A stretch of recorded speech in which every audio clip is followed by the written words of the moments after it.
हरे कृष्णा, हरे राधे। आप सभी को अमल की एकादशी की हार्दिक शुभकामनाएं। नई भक्ति वीडियो से जुड़ने के लिए कृपया चैनल को लाइक शेयर सब्सक्राइब करें। कमेंट में जय श्री कृष्णा अवश्य लिखें।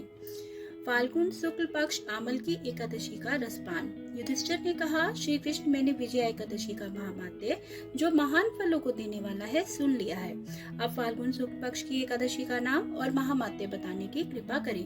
भगवान श्री कृष्ण बोले, धर्मनंदन सुनो, इस समय तुम्हें वह प्रसंग सुनाता हूँ जिसे राजा मानधाता के पूछने पर महर्षि वशिष्ठ ने कहा था। फाल्गुन शुक्ल पक्ष की एकादशी का नाम अमल की है। इसका व्रत विष्णु लोक की प्राप्ति कराने वाला है। मानधाता ने पूछा था, वशिष्ठ जी, यह अमल की व्रत का कथा विस्तार पूर्वक बताइए। वशिष्ठ जी बोले, राजन, अमल की एकादशी की व्रत का वर्णन करता हूँ। यह फाल्गुन माह के शुक्ल पक्ष में होती है। इस व्रत का पुण्य 1000 गोदान के फल के बराबर है। मैं आपसे एक पौराणिक कथा कहता हूँ। एक वैदिक नामक नगर में ब्राह्मण, वैश्य, क्षत्रिय, शूद्र 4 वर्ण आनंद पूर्वक रहते थे। उस नगर में चैत्ररथ नामक चंद्रवर्षी राजा थे। वे बहुत विद्वान थे, धार्मिक थे। वहाँ के निवासी वृद्ध से बालक तक प्रत्येक एकादशी व्रत करते थे। एक समय फाल्गुन मास के शुक्ल पक्ष में अमल की नाम की एकादशी आई। वो दिन राजा से प्रजा तक, वृद्ध से बालक तक सबने हर्ष सहित उस एकादशी का व्रत किया। राजा अपनी प्रजा के साथ मंदिर में जाकर पूर्ण कुंभ स्थापित करके धूप, दीप, नैवेद्य, पंचरत्न, छत्र आदि से धात्री का, आंवले का पूजन करने लग गए। वे सब धात्री की इस प्रकार स्तुति करने लगे, हे धात्री, आप ब्रह्म स्वरूप हो, आप ब्रह्मा जी द्वारा उत्पन्न हो, सारे पापों को नष्ट करने वाली है, आपको नमस्कार है, आप अर्घ्य स्वीकार करें, आप श्री रामचंद्र जी के द्वारा सम्मानित हैं, मैं आपकी प्रार्थना करता हूँ, मेरे समस्त पापों को हरें। उस देवालय में रात्रि को सबने जागरण किया। रात्रि के समय वहाँ एक बहेलिया आया। वह महापापी दुराचारी था। वह भूखा प्यासा था। उस जगह उसने भगवान विष्णु की कथा सुनी और बहेलिया ने उसी रात्रि को अन्य लोगों के साथ जाकर व्यतीत करी। प्रातः काल होते ही सभी लोग अपने घर चले गए। कुछ समय बीतने के पश्चात उस बहेलिया की मृत्यु हो गई। अमल की एकादशी के व्रत के प्रभाव से उसने राजा विदुरथ के घर जन्म लिया। उसका नाम वसुरथ रखा गया।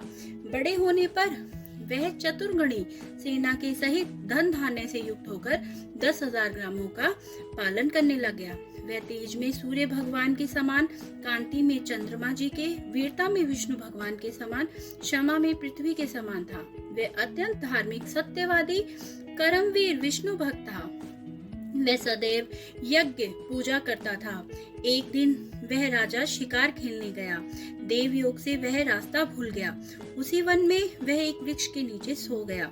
उसी समय पहाड़ी मलेच्छ द्वारा वह राजा को देखते ही उस पर मारो मारो कहकर टूट पड़े। मलेच्छ कहने लगे, इस दुष्ट राजा ने हमारे संबंधियों को मारा है तथा देश से निकाल दिया है, इसे अवश्य मार डालना चाहिए। ऐसा कहकर वे मलेच्छ राजा पर अस्त्र शस्त्र का प्रहार करने लग गए। उनके अस्त्र शस्त्र राजा के शरीर पर पुष्प के भांति प्रतीत होते थे तथा गिरते ही नष्ट हो जाते थे, और उन मलेच्छों के अस्त्र शस्त्र उन पर उल्टा प्रहार करने लग गए, जिससे वे कुछ समय में मूर्छित हो गए। जो उसी समय राजा के शरीर से एक दिव्य स्त्री उत्पन्न हुई। वह अत्यंत सुंदर सुंदर वस्त्र एवं आभूषणों से अलंकृत थी। उसकी भ्रुकुटी टेढ़ी थी, आंखों से लाल लाल अग्नि निकल रही थी। वह मलेच्छों को मारने के लिए दौड़ी और समस्त मलेच्छों को काल के काल में पहुंचा दिया। राजा जब जागा तो इन सभी को मरा हुआ देखकर सोचने लग गया कि इनको किसने मारा है। तब आकाशवाणी हुई, हे राजन, इस संसार में तुम्हारी विष्णु भगवान के अतिरिक्त कौन रक्षा कर सकता है। इस आकाशवाणी को सुनकर राजा अपने नगर को वापस आ गया और सुख पूर्वक राज्य करने लग गया। महर्षि वशिष्ठ बोले, हे राजन, यह सब अमल की एकादशी के व्रत का प्रभाव था। जो मनुष्य इस अमल की एकादशी का व्रत करते हैं वे सब प्रत्येक कार्य में सफल होते हैं और अंत में विष्णु लोक जाते हैं। भगवान विष्णु की जय।